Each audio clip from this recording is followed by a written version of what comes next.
je tiens à vous présenter, au nom du groupe socialiste, nos meilleurs vœux pour une belle et heureuse année à vous et vos proches. Une année riche d'engagement au service des Lyonnaises et des Lyonnais. Un nouveau gouvernement dont la composition vient rappeler à ceux qui en doutaient encore la couleur politique de la majorité présidentielle. Il est venu réaffirmer la réalité du macronisme, ou plutôt du sarkozysme. Alors, dans ce climat, je me demande comment démarrer l'année. En effet, je me demande comment souhaiter une heureuse année aux 110 000 ménages qui risquent de se retrouver dans une situation de grande pauvreté en raison des mesures injustes inscrites dans la loi Asile et Immigration. Ces hommes et ces femmes qui travaillent, cotisent, vivent dans ce pays sans y être nés. Les inégalités se creusent. La valeur produite est capturée par quelques-uns, tandis que la précarité gagne du terrain. Les difficultés de nos concitoyens à se nourrir, se loger, se chauffer sont croissantes. Il nous faut endiguer le déclassement qui touche les classes moyennes avant qu'une vague de précarité ne conduise à une submersion de notre modèle social. Et Lyon n'y échappe pas. J'adresse également un vœu aux acteurs publics du monde éducatif, leur dire qu'ils se rassurent, pas d'absentéisme à Lyon. Nous non plus, nous ne compterons pas nos heures pour les aider à assurer leur mission d'éducation, socle de la promesse républicaine, de l'égalité réelle, de l'insertion sociale et professionnelle de chacun.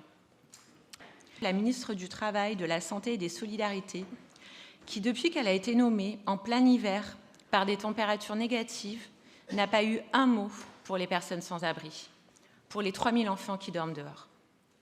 Pas un mot sur l'hébergement d'urgence de la part d'un gouvernement, il est vrai, sans ministre du Logement. Quel mépris pour tous ceux qui souffrent, quel mépris pour ceux qui sont contraints de dormir dehors. Quel mépris pour les acteurs associatifs, les citoyens qui se mobilisent sans cesse pour pallier l'inaction de l'État. Et puis, c'est cette même ministre, un temps pressenti pour Matignon, mais finalement débarquée à la dernière minute en raison de son opposition au mariage pour tous. Ce n'est pas la seule dans ce gouvernement.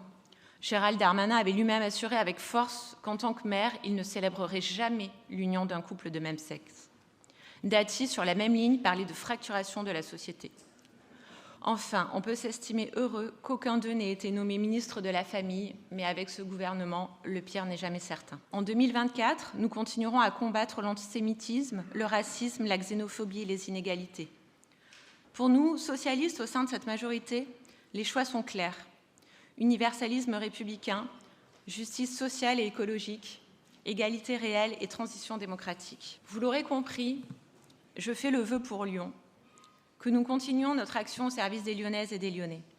Un service public de qualité, renforcé, des mesures salariales et sociales en faveur de nos agents, un congé paternité envié, une école publique de qualité, une ville des enfants, des cours d'école végétalisés, des abords d'école apaisés, des assiettes vertes reconnues et appréciées pour nos jeunes écoliers, des quartiers où l'on peut bien vieillir, une accessibilité renforcée, des engagements pour soutenir les initiatives culturelles, la créativité, ces actions qui dynamisent les contenus culturels dans nos territoires, qui favorisent les utopies.